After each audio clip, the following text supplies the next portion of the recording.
In terms of digital content, media and entertainment companies have a vast opportunity, right? This is the biggest change since the introduction of the motion picture camera mechanized their business, right? And for them, this is an opportunity for them to get one step closer to their customer.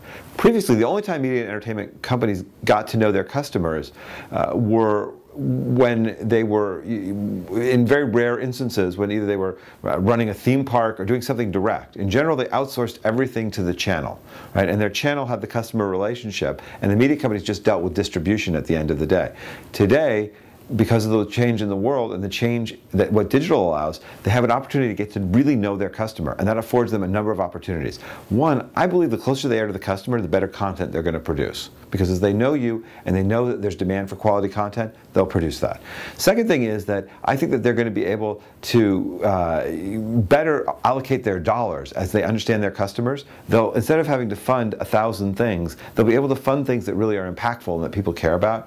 And then the last thing I believe ultimately is that the media companies are going to be in a place where having participatory media is going to help them to be able to retain those customers for a longer period of time around core brands. I don't think media companies run the risk of being extinct. I actually think media companies are necessary and vital. They're part of our culture. They're part of what creates our culture.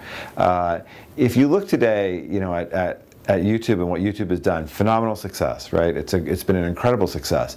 But really, it hasn't really created sustainable hit programming, right? There's some clips that are here or there. And a lot of the things that are popular on YouTube are the professionally produced content.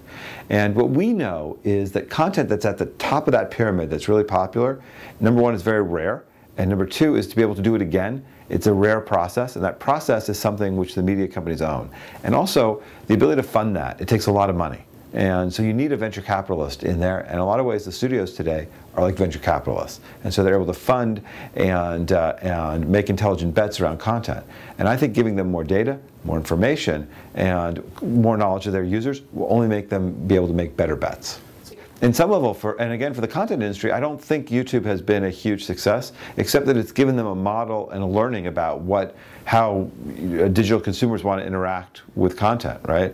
I think Hulu has done an incredible job with professional content. I think they've hit the ball out of the ballpark. Their site is incredible. They've done a great job. But I do think there's going to be even more iteration around the content. And I also believe if you look at every innovation in terms of a new platform, it's created new content. You know, movies, TV, cable, radio, all these things created new types of content. And I think there's going to be a type of the content that proves to be right for the internet, right? Let me give you the example out of cable TV land. If you think about it, Ted Turner did two things when cable TV came around. First thing is he put Turner Classic Movies on, and which that was impactful, right? He put movies on cable. It's okay, right? But the thing he did that really changed the world is CNN, right? He said, let's create the 24-hour news cycle, right? And he created a purpose-built type of content for cable that ended up being wildly popular. So I think those kinds of content experiences are yet to be developed for the internet, and there are going to be people who make a lot of money just taking the stuff that exists and putting it on the net, but the ones who really are going to crack this are the ones who create the CNN-like experiences, the new purpose-built platforms for the internet. And we have some ideas about what those things look like, but we don't know yet, and that's part of the fun of this journey that we're on.